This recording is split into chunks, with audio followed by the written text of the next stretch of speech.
ನಮಸ್ತೆ ನಮಸ್ತೆ ಮಕ್ಕಳೇ, ಆತ್ಮೀಯವಾದಂಥ ಸ್ವಾಗತ 10ನೇ ತರಗತಿಯ ವಿದ್ಯಾರ್ಥಿಗಳಿಗೆ. ಇವತ್ತಿನ ಈ ರೇಖಾಗಣಿತದ ಅವಧಿಗೆ ತಮಗೆಲ್ಲರಿಗೂ ಕೂಡ ಆತ್ಮೀಯವಾದಂಥ ಸ್ವಾಗತ.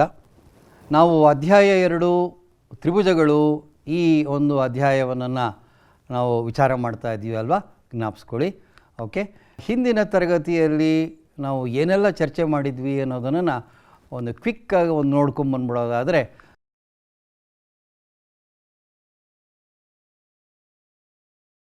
ಇವತ್ತು ಮಕ್ಕಳೇ ಆ 2 ಸಮರೂಪ ತ್ರಿಭುಜಗಳಿರುತ್ತಲ್ಲ, ಒಂದು ದೊಡ್ಡದಿರುತ್ತೆ, ಇನ್ನೊಂದು ಚಿಕ್ಕದಿರುತ್ತಲ್ವ, ಹೌದಲ್ವ? ಹಾಗೆ ತಾನೇ ಇರೋದು.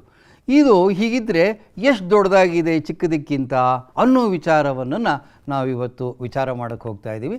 ಇದಕ್ಕೆ ವಿಸ್ತೀರ್ಣಗಳು ಅಂತ ಹೇಳ್ತೀವಿ.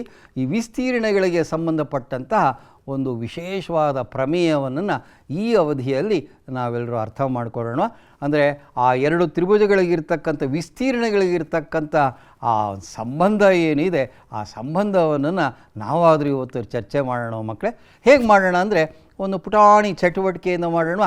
ನೀವೆಲ್ಲರೂ ಸ್ಕೇಲು, ಕೈವಾರ, ಕೋನಮಾಪ್ ಎಲ್ಲ ರೆಡಿ ಮಾಡಿಕೊಂಡು ನಾನು ಹೇಳ್ತಾ ಬರ್ತೀನಿ, ನೀವು ಡ್ರಾ ಮಾಡ್ತಾ ಬನ್ನಿ. ನಿಮಗೆ ಈ ಪ್ರಮೇಯ ವಿಶೇಷವಾಗಿ ಅರ್ಥ ಆಗಿಬಿಡುತ್ತೆ. ಈ ವಿಸ್ತೀರ್ಣ ಅಂದರೆ ಏನು ಜ್ಞಾಪಿಸ್ಕೊಳ್ಳಿ. ಈಗ ಒಂದು ಚಟುವಟಿಕೆ ಬರ್ತಾ ಇದೆ ಮಕ್ಕಳೇ. ಆ ಚಟುವಟಿಕೆ ಹೀಗಿದೆ ನೋಡಿ. ಈ 2 ಸಮ ಕೋನೀಯ ತ್ರಿಭುಜಗಳನ್ನು ಡ್ರಾ ಮಾಡ್ಕೊಳ್ಳಿ. ಬಾಹುಗಳ ಅಳತೆ ಎಷ್ಟು ಬೇಕಾದ್ರೂ ಇಟ್ಕೊಳ್ಳಿ. ನಿಮಗೆ ಅನುಕೂಲ ಆಗುವಂಥ 2 ಸಮರೂಪ ತ್ರಿಭುಜಗಳನ್ನು ಈ ರೀತಿ ಡ್ರಾ ಮಾಡ್ಕೊಳ್ಳಿ, ಎಳೆದುಕೊಳ್ಳಿ. ಹೌದಾ? ಈ 2 ತ್ರಿಭುಜಗಳು ಹೇಗಿದೆ ಹೇಳಿ? ಇವೆರಡು ಕೂಡ ಸಮರೂಪಿಗಳಾಗಿದೆ. ಇದನ್ನು ಕೆಳಗಡೆ ಈ ರೀತಿ ಒಂದು ಕಡೆ ಬರ್ಕೊಂಬಿಡಿ ಮಕ್ಕಳೇ. ಈಗೇನು ಮಾಡೋಣ, ಈ ತ್ರಿಭುಜಗಳ ವಿಸ್ತೀರ್ಣಗಳ ಬಗ್ಗೆ ನಾವು ಅರ್ಥ ಮಾಡ್ಕೋಬೇಕಾಗಿರೋದ್ರಿಂದ ಎಷ್ಟು ಪಟ್ಟು ದೊಡ್ಡದಾಗಿದೆ ಅಥವಾ ಎಷ್ಟರಷ್ಟು ಚಿಕ್ಕದಾಗಿದೆ ಅನ್ನೋದನ್ನು ವಿಚಾರ ಮಾಡೋಕ್ಕೆ ಹೋಗ್ತಾ ಇದ್ದೀವಿ. ಅದಕ್ಕೇನು ಮಾಡಬೇಕು, ತ್ರಿಭುಜ ABC ವಿಸ್ತೀರ್ಣವನ್ನು ತ್ರಿಭುಜ DF ವಿಸ್ತೀರ್ಣದಿಂದ ಭಾಗಿಸಿದಾಗ ಮಾತ್ರ ನಮಗೆ ಎಷ್ಟು ದೊಡ್ಡದಾಗಿದೆ, ಎಷ್ಟು ಚಿಕ್ಕದಾಗಿದೆ ಅನ್ನೋದು ಗೊತ್ತಾಗ್ಬಿಡುತ್ತೆ. ಹಾಗಾಗಿ ಅದರ ವಿಸ್ತೀರ್ಣ ಕಂಡುಹಿಡಿಯೋಕ್ಕೆ ಒಂದು ಉದಾಹರಣೆಯಾಗಿ BC ಸರಿಸುಮಾರಾಗಿ ಒಂದು 12 ಸೆಂಟಿಮೀಟ್ರ್ ಅಂತ ಭಾವಿಸ್ಕೊಳ್ಳಿ. ಮತ್ತು ಈ EF ಅನ್ನೋದು 6 ಸೆಂಟಿಮೀಟ್ರ್ ಇದೆ ಅಂತ ಇಟ್ಕೊಳ್ಳೋಣ. ಇನ್ನು ಎತ್ತರ AM ಅನ್ನೋದು 4 ಆಗಿರಲಿ, DN ಅನ್ನೋದು 2 ಸೆಂಟಿಮೀಟ್ರ್ ಆಗಿರಲಿ ಅಂತ ಇಟ್ಕೊಂಡು ನಾವು ಲೆಕ್ಕಾಚಾರ ಮಾಡೋಣ ಬನ್ನಿ. ಇವಾಗ ಹಾಗಾದರೆ ಎಷ್ಟು ಬರುತ್ತೆ? 2ನ್ನ ಗುಣಿಸಿದರೆ ನೋಡಿ 4 ಬಂದ್ಬಿಡ್ತು ಮಕ್ಕಳೇ. ಈ ತ್ರಿಭುಜ ABC ಭಾಗಿಸು ತ್ರಿಭುಜ DF = 4 ಅಂದರೆ ಅರ್ಥ ಏನು ಮಕ್ಕಳೇ? ಹೌದಲ್ವಾ? ಅರ್ಥ ಇಷ್ಟೇ ಅಲ್ವಾ? ಅಂದರೆ ತ್ರಿಭುಜ ABC ತ್ರಿಭುಜ DFಗಿಂತ 4 ಪಟ್ಟು ದೊಡ್ಡದಾಗಿದೆ ಅಂತ ಅರ್ಥ. ಇದು ನಿಜವಾದ ಅರ್ಥ ಮಕ್ಕಳೇ. ಈ ಒಂದು ಉದಾಹರಣೆಯಲ್ಲಿ ತ್ರಿಭುಜ ABCಯು ತ್ರಿಭುಜ DFಗಿಂತ 4 ಪಟ್ಟು ದೊಡ್ಡದಾಗಿದೆ, ಅಷ್ಟು ವಿಸ್ತೀರ್ಣ ಇದೆ ಅಂತ ನಾವಾದರೂ ಅರ್ಥ ಮಾಡ್ಕೊಳ್ಳೋಣ. ಹಾಗಾದರೆ ಈ ವಿಸ್ತೀರ್ಣಗಳು 4 ಪಟ್ಟಿದೆ ಅಂತಾಯಿತು. ಈ 4 ಈ ವಿಸ್ತೀರ್ಣ 4 ಪಟ್ಟು ಅನ್ನೋದನ್ನು ಬಾಹುಗಳಿಗೇನಾದರೂ ಸಂಬಂಧ ತರಲಿಕ್ಕೆ ಸಾಧ್ಯವೇ? ಬಾಹುಗಳಿಗೂ ಅಳತೆಗಳಿಗೂ ಈ ವಿಸ್ತೀರ್ಣಕ್ಕೇನಾದರೂ ಸಂಬಂಧ ಇದೆಯೇ ಅನ್ನೋದನ್ನು ನೋಡೋಣ. ಇವಾಗ ಅದಕ್ಕೆ ಒಂದು ಕೆಲಸ ಮಾಡೋಣ ಮಕ್ಕಳೇ. ನಾವಿವಾಗ ಈ BCಯನ್ನು EFಯಿಂದ ಭಾಗಿಸ್ಬಿಡೋಣ. BCಗೆ EF ಅನ್ನೋದೇ ಅನುರೂಪ ಬಾಹು ಅಲ್ವಾ? 12ನ್ನು 6ರಿಂದ ಭಾಗಿಸಿದ್ರೆ ನೋಡಿ 2 ಬಂತು. ಒಂದು ನಿಮಿಷ ಯೋಚನೆ ಮಾಡಿ. BC/EF ಭಾಗಿಸಿದ್ರೆ 2 ಬರುತ್ತೆ. ಆ ವಿಸ್ತೀರ್ಣಗಳಿಗೆ ನಾವು ಅನುಪಾತವನ್ನು ತಗೊಂಡ್ರೆ 4 ಬರುತ್ತೆ. ಈ 4ಕ್ಕೂ 2ಕ್ಕೂ ಏನೋ ಸಂಬಂಧ ಇದೆ ಅಲ್ವಾ? ಹೌದಲ್ವಾ? ಆ ಸಂಬಂಧವನ್ನು ಹೀಗೆ ಮಾಡೋಣ. ಇದನ್ನು ವರ್ಗ ಮಾಡಿಬಿಡೋಣ. BC/EFನ್ನು ವರ್ಗ ಮಾಡಿದ್ರೆ BC²/EF² ಆಗಿಬಿಡುತ್ತೆ. ಈ 2ನ್ನು ವರ್ಗ ಮಾಡಿದ್ರೆ ನೋಡಿ 12 × 12 / 6 × 6 ಮಾಡಿದರೆ ನಮಗೇನು ಬರುತ್ತೆ? ಇಲ್ಲೂ ಕೂಡ ನಮಗೆ ನೋಡಿ 2 4 ಬರ್ತಾ ಇದೆ ನೋಡಿ. ವಾ, ಎಂಥ ಒಂದು ವಿಚಾರ ಅರ್ಥ ಆಗ್ತಾ ಇದೆಯಲ್ವ ನಮಗೆ. ನೋಡಿ, ಆ ವಿಸ್ತೀರ್ಣಗಳಿಗೂ ಆ ಸಮರೂಪ ತ್ರಿಭುಜಗಳ ವಿಸ್ತೀರ್ಣಗಳಿಗೂ ಅದರಲ್ಲೂ ಬಾಹುಗಳ ವರ್ಗಗಳಿಗಿರುವ ಅನುಪಾತ ತಗೊಂಡ್ರೆ ನೋಡಿ 2 ಒಂದೇ ಬಂತಲ್ವಾ? ಹಾಗಾದರೆ ಹೀಗೆ ಹೇಳ್ಬೋದಾ ಮಕ್ಕಳೇ ನಾವು? ತ್ರಿಭುಜ A B C divided by ತ್ರಿಭುಜ ಡಿ ಎಫ್ ಮಾಡಿದ್ರೆ ಅದು B C square by E F square ಬರುತ್ತೆ, ಅಥವಾ A C square by D F square ಆಗಿರುತ್ತೆ, ಅಥವಾ A B square by D square ಆಗಿರುತ್ತೆ ಅಲ್ವಾ. ಎಷ್ಟು ಒಂದು ಉತ್ತಮವಾದಂಥ ಒಂದು ವಿಚಾರ ನಾವು ಈ ಅವಧಿಯಲ್ಲಿ ಅರ್ಥ ಮಾಡ್ಕೋತಾ ಇದ್ದೀವಲ್ವ ಮಕ್ಕಳೇ. ಹಾಗಾದರೆ ಈ ಅನುರೂಪ ಬಾಹುಗಳು ಯಾವುದಿದೆ ನೋಡಿ, ಬಿ ಸಿ ಇ ಎಫ್ ತೊಗೊಂಡ್ರೆ ಅವುಗಳು 2:1 ಅನುಪಾತದಲ್ಲಿದೆ. 12:6 ಅಂದರೂ ಒಂದೇ, 2:1 ಅಂತ ಹೇಳಿದ್ರು ಒಂದೇ. ಈಗ ವಿಸ್ತೀರ್ಣಗಳು ಕೂಡ ಯಾವ ಅನುಪಾತದಲ್ಲಿದೆ ಅಂದರೆ 4:1 ಅನುಪಾತದಲ್ಲಿದೆ. ಅಂದರೆ ಏನರ್ಥ ಆಯ್ತು ಹೇಳಿ, ಈ ರೀತಿಯಾಗಿ ನಾವು ಈ ಪ್ರಮೇಯವನ್ನು ನಿರೂಪಣೆ ಮಾಡೋಣ ಮಕ್ಕಳೇ. ಈ ಒಂದು ಚಟುವಟಿಕೆಯಿಂದ ನಾವೊಂದು ಈ ತೀರ್ಮಾನಕ್ಕೆ ಬರ್ಬೋದಾ, 2 ಸಮರೂಪ ತ್ರಿಭುಜಗಳ ವಿಸ್ತೀರ್ಣಗಳ ಅನುಪಾತವು ಹೇಗಿರುತ್ತೆ ಅಂದರೆ ಅವುಗಳ ಅನುರೂಪ ಬಾಹುಗಳ ವರ್ಗಗಳ ಅನುಪಾತಕ್ಕೆ ಸಮನಾಗಿರುತ್ತೆ ಅಂತ ಹೇಳ್ಬೋದು. ಆ ಅನುರೂಪ ಬಾಹುಗಳಿದೆಯಲ್ಲ ಅಷ್ಟಕ್ಕಲ್ಲ, ಅದರ ವರ್ಗ ತೆಗೆದುಕೋಬೇಕು, ಅಂದರೆ ಸ್ಕ್ವಯರಿಂಗ್ ಮಾಡಬೇಕು. ಆಗ ಅದು ಆ ವಿಸ್ತೀರ್ಣಕ್ಕೆ ಸಮ ಆಗಿರುತ್ತೆ ಅನ್ನೋದೇ ನಮ್ಮ ಈ ಸಮರೂಪ ತ್ರಿಭುಜಗಳ ಇರ್ತಕ್ಕಂಥ ವಿಸ್ತೀರ್ಣಕ್ಕಿರ್ತಕ್ಕಂಥ ಒಂದು ವಿಶೇಷವಾದ ಇದು ಒಂದು ಪ್ರಮೇಯ ಮಕ್ಕಳೇ. ನಮ್ಮ ಪಠ್ಯಪುಸ್ತಕದಲ್ಲಿ ಇದನ್ನು 2.6 ಪ್ರಮೇಯ ಅಂತ ಕೊಟ್ಟಿದ್ದಾರೆ. ನೀವು ಪುಸ್ತಕವನ್ನು ತೆಗೆದು ದಯವಿಟ್ಟು ಇದನ್ನು ನೋಡಿಕೊಳ್ಳಿ ಒಮ್ಮೆ. ಸಾಧನೆ ಮಾಡೋದು ಹೇಗೆ? ಫಸ್ಟ್ ಚಿತ್ರ ಹಾಕ್ಕೋಬೇಕು. ಚಿತ್ರ ಹೇಗಿರಬೇಕು? ಅವುಗಳು ಆಕಾರ ಒಂದೇ ಇರಬೇಕು. ಆಕಾರ ಯಾವಾಗ ಒಂದೇ ಇರುತ್ತೆ? ಸಮಕೋನೀಯಗಳಾಗಿದ್ದರೆ. ಆ ರೀತಿ ಒಂದು ಜೊತೆ ಸಮರೂಪಿ ತ್ರಿಭುಜಗಳನ್ನು ಹಾಕ್ಕೊಳ್ಳಿ. ಒಂದಕ್ಕೆ ಎ ಬಿ ಸಿ, ಇನ್ನೊಂದಕ್ಕೆ ಡಿ ಎಫ್ ಅಂತ ಹೆಸರು ಕೊಟ್ಬಿಡಿ. ಈ ರೀತಿ ಒಂದು ಬಾರ್ಡ್ರ್ ಹಾಕ್ಕೊಂಬಿಡಿ. ತುಂಬ ಚೆನ್ನಾಗಿ ಕಾಣುತ್ತೆ. ಎಷ್ಟು ಚೆನ್ನಾಗಿ ಕಾಣಿಸುತ್ತೆ ನೋಡಿ ಚಿತ್ರ ಇವಾಗ, ಹೌದಾ? ಹಾಗೆ ಈಗ ನಾವು ದತ್ತವನ್ನು ಬರೆಯೋಣ. ಅಂದರೆ ಏನು ಕೊಟ್ಟಿದ್ದಾರೆ ಅನ್ನೋದನ್ನು ಹೇಳೋಣ. ಏನು ಕೊಟ್ಟಿದ್ದಾರೆ ಮಕ್ಕಳೇ? ಆ 2 ತ್ರಿಭುಜಗಳು ಹೇಗಿದೆ ಹೇಳಿ? ಸಮರೂಪಿಗಳಾಗಿರೋದ್ರಿಂದ ಚಿಹ್ನೆಯನ್ನು ಬಳಸಿ ನಾವು ಈ ರೀತಿ ಬರೆಯೋಣ. ತ್ರಿಭುಜ ಎ ಬಿ ಸಿ ಸಮರೂಪ ತ್ರಿಭುಜ ಡಿ ಎಫ್ ಅಂತ ಬರ್ಕೊಳ್ಳೋಣ. ಇನ್ನೇನಾದರೂ ಕೊಟ್ಟಿದ್ದಾರಾ? ಏನೂ ಇಲ್ಲ ಅಲ್ವಾ? ಹಾಗಾದರೆ ಏನನ್ನು ಸಾಧಿಸ್ಬೇಕು ನಾವಿವಾಗ ಅಂತಂದರೆ ಅವುಗಳ ವಿಸ್ತೀರ್ಣಗಳು. ಸೊ ತ್ರಿಭುಜ ಎ ಬಿ ಸಿ ಭಾಗಿಸು ತ್ರಿಭುಜ ಡಿ ಎಫ್, ಆ ವಿಸ್ತೀರ್ಣ ಹೇಗಿರುತ್ತೆ ಹೇಳಿ? ಹೌದು, ಈಗ ತಾನೇ ಒಂದು ಚಟುವಟಿಕೆ ಮಾಡಿದ್ರಲ್ಲ ನೀವು, ಬಿ ಸಿನ ಇ ಎಫಿಂದ ಭಾಗಿಸಿ ಅದರ ವರ್ಗ ಮಾಡಿದ್ರು ಅಷ್ಟೇ ಬರೋದ್ರಿಂದ ನಾವು ಇದನ್ನೇನಂತ ಕರೆಯೋಣ ಮಕ್ಕಳೇ? B C square by E F square ಅಂತಲೂ, ಅಥವಾ A C square by D F square, A B square by D square ಅಂತಲೂ ಕೂಡ ನಾವು ಬರಿಬೋದಾಗಿದೆ. ಯಾವುದಾದ್ರೂ ಒಂದನ್ನು ಬರೆದ್ರೆ ಸಾಕಾಗತ್ತೆ ಮಕ್ಕಳೇ. ಇದನ್ನು ಸಾಧನೆ ಮಾಡೋಣವಾ? ಹೇಗೆ ಮಕ್ಕಳೇ ಇದನ್ನು ಸಾಧನೆ ಮಾಡೋದು ಇವಾಗ? ಹೇಗೆ ಸಾಧಿಸೋದು? ನಮ್ಗೆ ಯಾವೆಲ್ಲ ವಿಚಾರ ಗೊತ್ತಿದೆ ಹಿಂದಿನ ತರಗತಿಗಳಲ್ಲಿ ಅದನ್ನೆಲ್ಲ ಒಮ್ಮೆ ಜ್ಞಾಪಿಸಿಕೊಳ್ಳಿ. ಇದಕ್ಕೊಂದು ರಚನೆ ಬೇಕೇ ಬೇಕಲ್ವ? ಎತ್ತರ ಇಲ್ಲ ಅಂದರೆ ವಿಸ್ತೀರ್ಣ ಕಂಡುಹಿಡಿಯೋಕ್ಕಾಗೋದೇ ಇಲ್ಲ. ಹಾಗಾಗಿ ರಚನೆಯಲ್ಲಿ ನಾವು ಅದನ್ನೇ ಈಗ ತೋರಿಸ್ತಾ ಇದ್ದೀವಿ ನೋಡಿ. ಅದೇ ಚಿತ್ರ ತಗೊಳ್ಳೋಣ. ಈಗ ರಚನೆಯನ್ನು ಈ ಒಂದು ಸ್ಲೈಡಲ್ಲಿ ನೋಡ್ತಾ ಇದ್ದೀರಿ. ಸೊ ಎ ಎಮ್ಮನ್ನು ಬಿ ಸಿಗೆ ಲಂಬವಾಗಿ ಎಳ್ಕೊಳ್ಳಿ. ನೋಡಿ ಚಿತ್ರದಲ್ಲೂ ಬಂತು. ಲಂಬಕ್ಕೆ ಚಿಹ್ನೆಯನ್ನು ಬರೀರಿ. ದಯಮಾಡಿ 90 ಅಂತ ಬರೆಯೋಕ್ಕೆ ಹೋಗ್ಬಿಡಿ. ಆದಷ್ಟು ಚಿಹ್ನೆಗಳನ್ನೇ ಬಳಸಬೇಕು ನೀವು.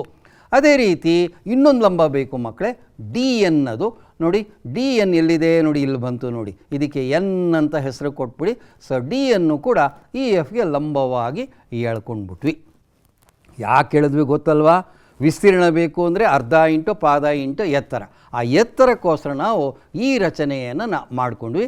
ಇದು ಪ್ರಮೇಯದಲ್ಲಿ ಹೇಳಿಲ್ಲ. ಹಾಗಾಗಿ ಇದನ್ನು ಬ್ರೋಕನ್ ಲೈನ್ಸಲ್ಲಿ, ಡಾಟೆಡ್ ಲೈನ್ಸಲ್ಲಿ ಮಾಡೋದೇ ಭಾಳ ಸೂಕ್ತ. ಆಯಿತು, ರಚನೆಯೂ ಆಯಿತು. ಈಗ ನೀವು ಮಾಡಲೇಬೇಕು ಮಕ್ಕಳೇ. ಈಗ ಎಷ್ಟೊಂದು ಪ್ರಮೇಯಗಳ ಕಲ್ತಿದ್ದೀರಾ. 8th 9th 10th ಎಷ್ಟೊಂದು ಕಲಿತಾ ಇದ್ದೀರಿ ಹೇಳಿ. ಈಗ ಫಸ್ಟ್ ಏನು ಮಾಡೋಣ ಹೇಳಿ? ಯಾವ ಪ್ರಮೇಯದ ಸಹಾಯ ಪಡ್ಕೋತೀರಿ ನೀವು ಇವಾಗ? ಹೌದಾ? ಮಾಡೋಣ ಇವಾಗ. ಕರೆಕ್ಟ್, ನೀವು ಹೇಳ್ತಾರೆ, ಸರಿಗಿದೆ ಮಕ್ಕಳೇ, ನಿಮ್ಮ ಯೋಚನೆ ಭಾಳ ಚೆನ್ನಾಗಿದೆ. ಸೊ ಅದೇ ಚಿತ್ರ ಸಹಾಯದಿಂದ ನಾವು ಸಾಧನೆಯನ್ನು ಶುರು ಮಾಡೋಣ.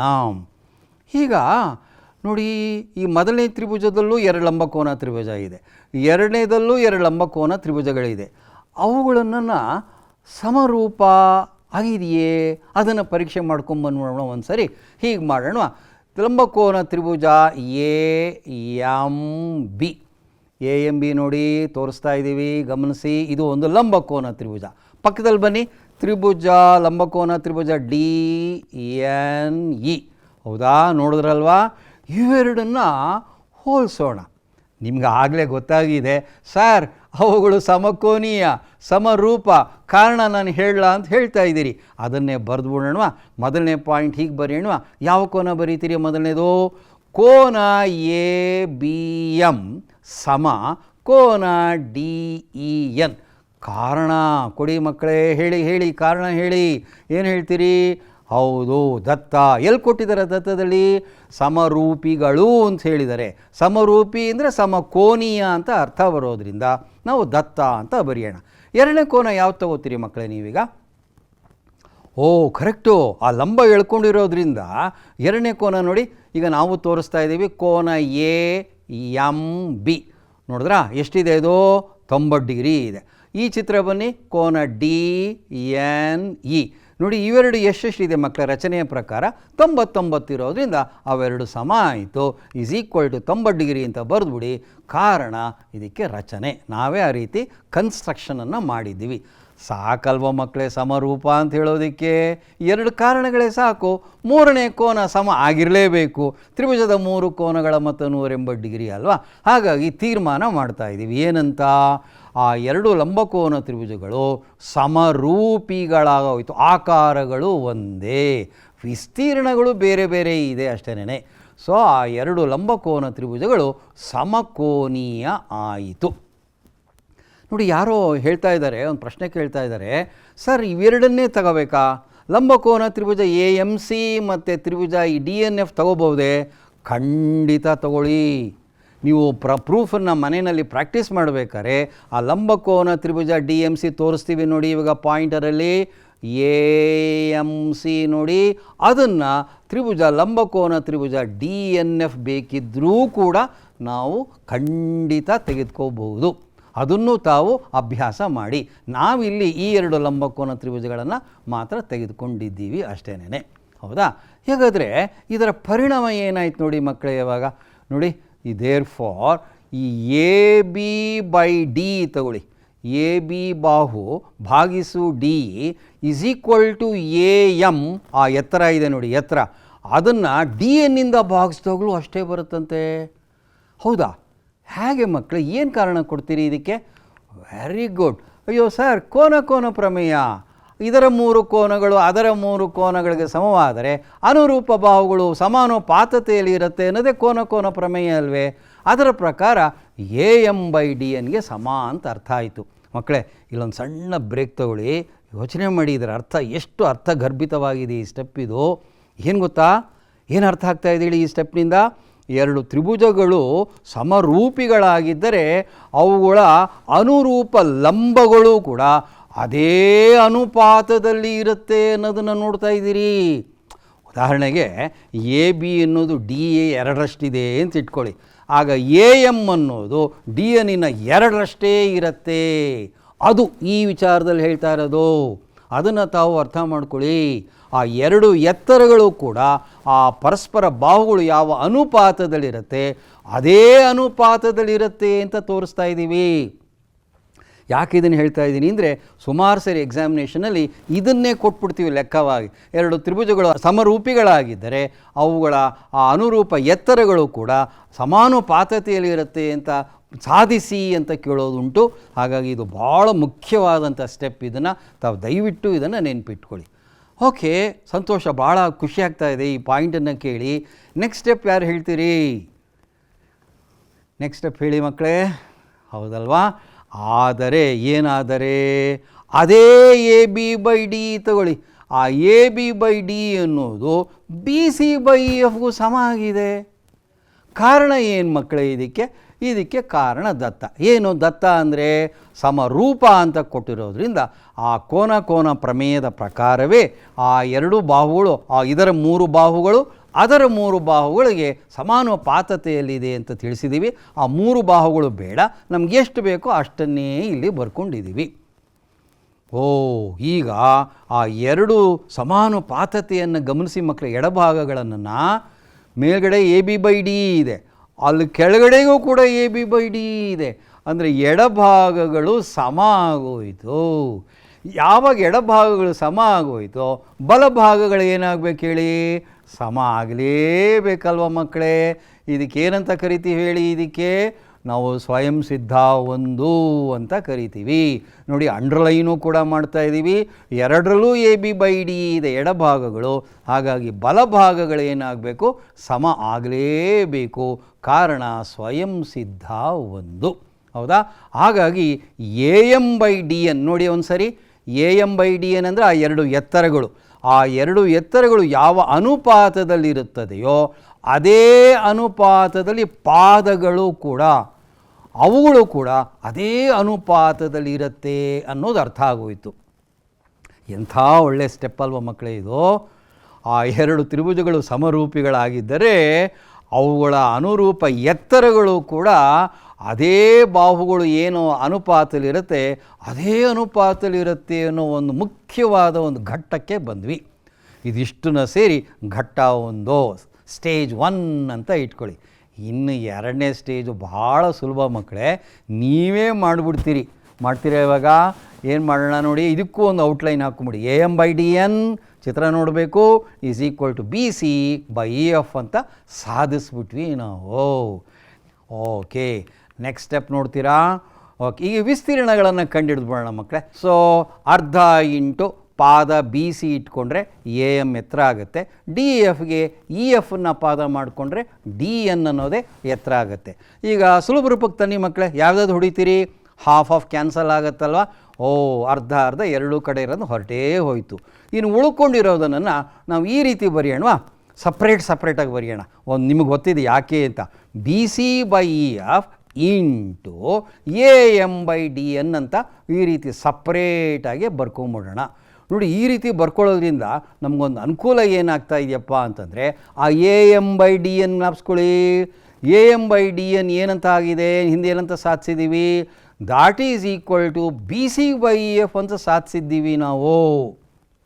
ಹಾಗಾಗಿ AM/DN ಜಾಗದಲ್ಲಿ BC/EF ಅನ್ನು ಆದೇಶಿಸೋಣ.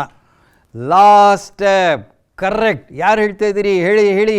BC/BCನ ಗುಣಿಸಿ, ಆ ಅಂಶಗಳನ್ನು ಗುಣಿಸಿ, ಛೇದಗಳನ್ನು ಗುಣಿಸಿದರೆ ತಗೊಳ್ಳಿ ನಮ್ಮ ಉತ್ತರ BC²/EF² ಅಂತ ಬಂದೇ ಬಿಡ್ತಲ್ಲ ಮಕ್ಕಳೇ. ಹಾಗಾಗಿ ಇದನ್ನು ನಾವು ಇನ್ನೂ ಚೆನ್ನಾಗಿ ಅರ್ಥ ಮಾಡ್ಕೊಳ್ಳೋಕ್ಕೆ ನಮ್ಮ ಟೆಕ್ಸ್ಟ್ ಬುಕ್ಕಲ್ಲಿ ಕೊಟ್ಟಿರ್ತಕ್ಕಂಥ ಉದಾಹರಣೆಗಳು, ಲೆಕ್ಕಗಳನ್ನು ಮಾಡಿದಾಗ ಮಾತ್ರನೇ ಮಕ್ಕಳೇ ನಮಗೆ ಇದೆಲ್ಲ ನೀಟಾಗಿ ಅರ್ಥ ಆಗುತ್ತೆ.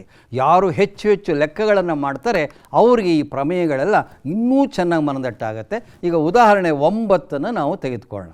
ಒಂದು ತ್ರಿಭುಜ ಇದೆಯಂತೆ ABC ಅಂತ ಹೇಳಿ. ಅಸಮಬಾಹು ತ್ರಿಭುಜ ಇದು. ಯಾವ ತ್ರಿಭುಜ ಬೇಕಾದ್ರೂ ಹೇಳ್ಕೊಳ್ಳಿ. ಇದರಲ್ಲಿ ಏನೇನು ಕೊಟ್ಟಿದ್ದಾರೆ?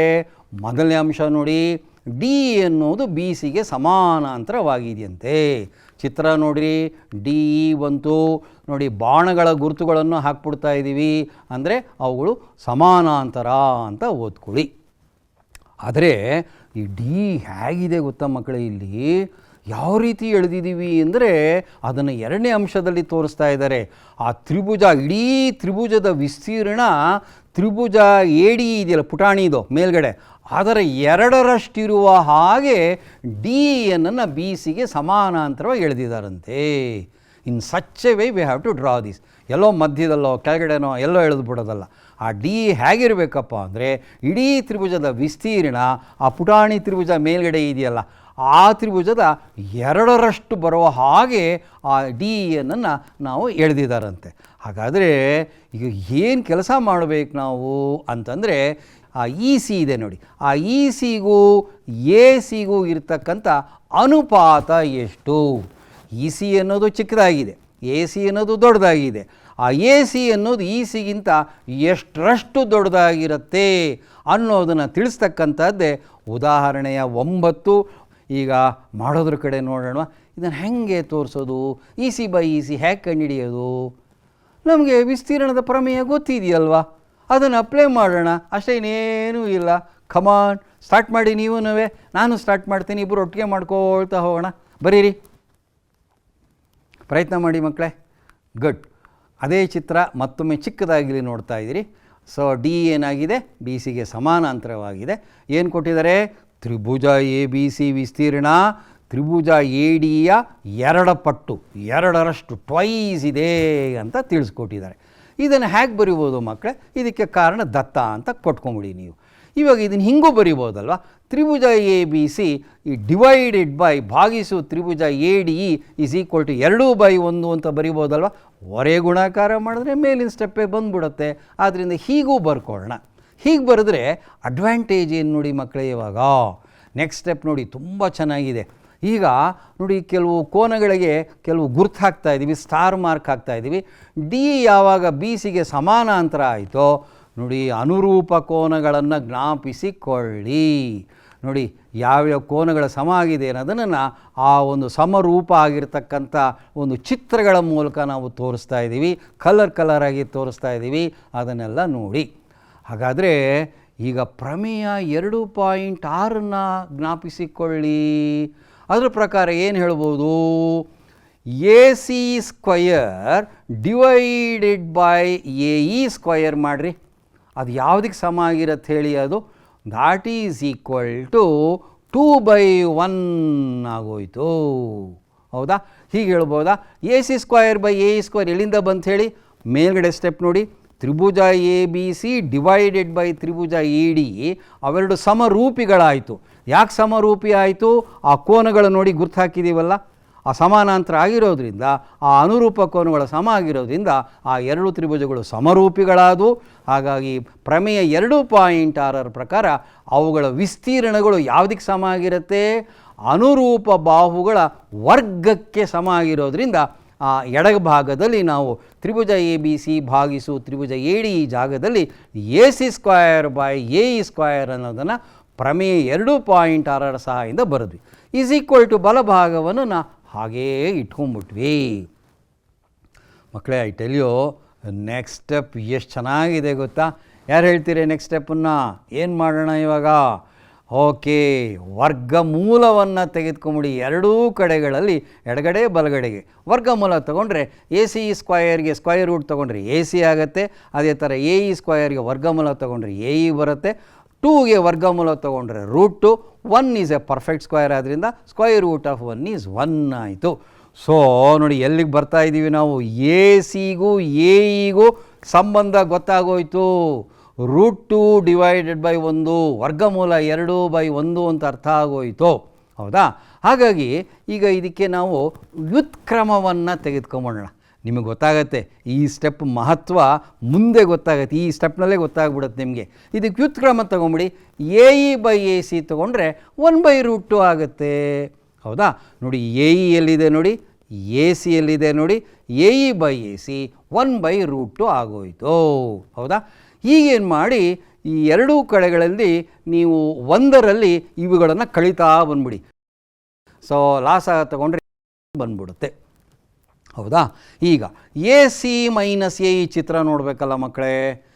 ಎ ಸಿನಲ್ಲಿ ಎ ಇ ಅನ್ನು ಕಳೆದ್ರೆ ಬಂತು ನೋಡಿ ಇ ಸಿ.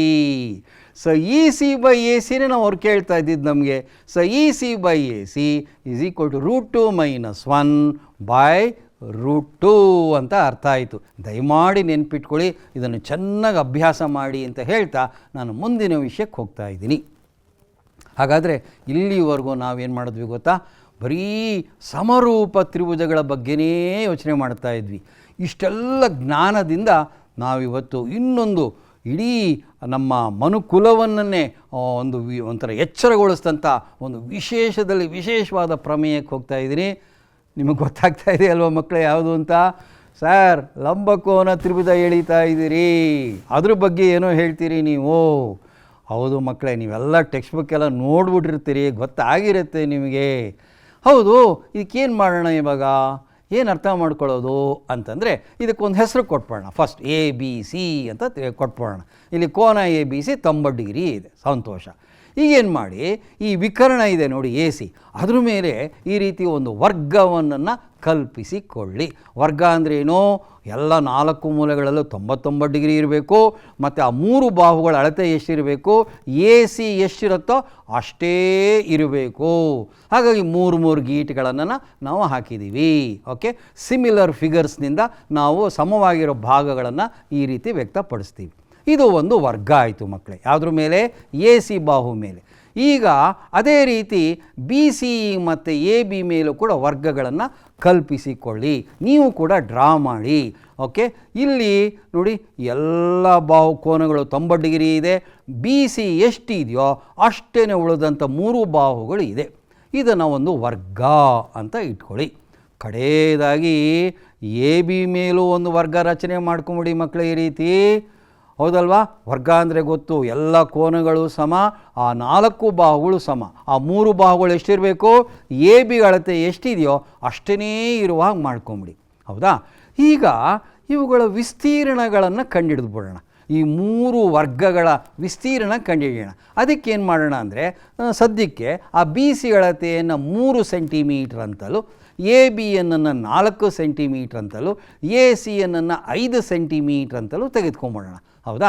ಈಗ ನೋಡಿ, ಈಗ ಒಂದೊಂದೇ ವರ್ಗದ ಆ ವಿಸ್ತೀರ್ಣವನ್ನು ನಾವೀಗ ಕಂಡುಹಿಡಿಯೋಣ. ವಿಸ್ತೀರ್ಣ ಗೊತ್ತಲ್ವಾ? ವರ್ಗದ ವಿಸ್ತೀರ್ಣ ಉದ್ದ ಇಂಟು ಉದ್ದ, L into L, A into A square, L square ಅಂತ ಕರಿತೀವಿ. ಹಾಗಾದರೆ ಈ ಕೆಳಗಡೆ ಇದೆಯಲ್ಲ 3 ಸೆಂಟಿಮೀಟರು, ಆ ಬಿ ಸಿ ಮೇಲಿರ್ತಕ್ಕಂಥ ವರ್ಗ, ಅದರದ್ದು ವಿಸ್ತೀರ್ಣ 3 ಇಂಟು 3 9 ಚದುರ ಸೆಂಟಿಮೀಟ್ರ್ ಆಯಿತು. ಇನ್ನು ಎ ಬಿ ಬಾಹು ಮೇಲಿರೋ ವರ್ಗದ ವಿಸ್ತೀರ್ಣ ಎಷ್ಟು ಹೇಳಿ? ಇನ್ನು ಎ ಸಿ ಬಾಹು ಮೇಲಿರೋ ವರ್ಗದ ವಿಸ್ತೀರ್ಣ ಎಷ್ಟು ಹೇಳಿ ಮಕ್ಕಳೇ?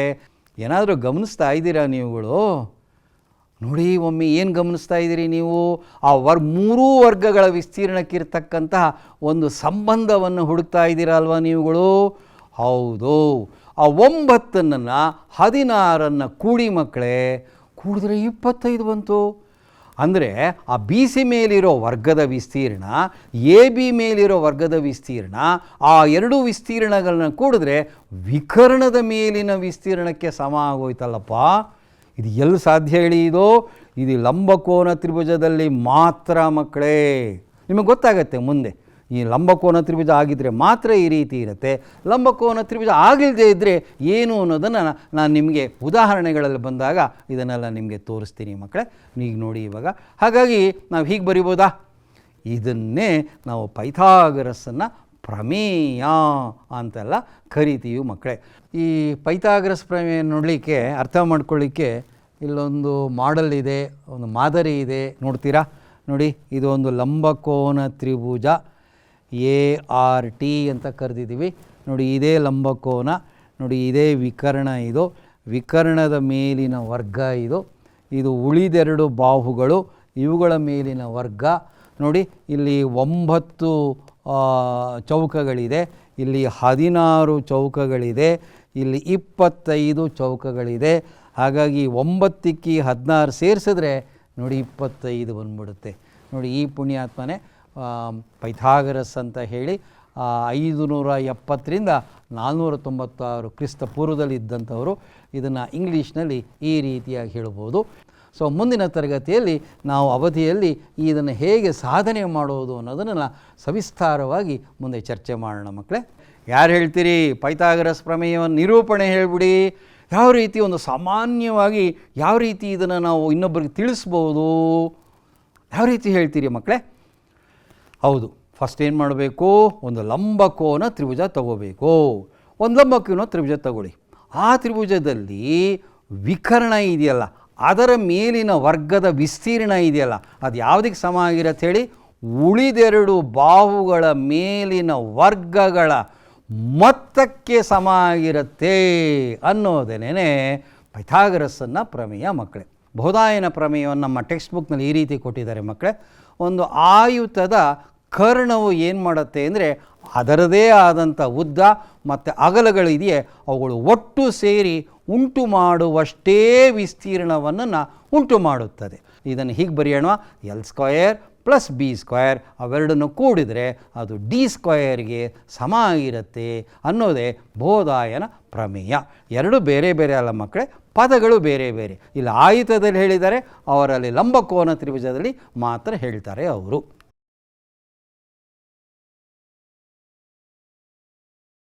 ಮುಂದಿನ ತರಗತಿಗಳಲ್ಲಿ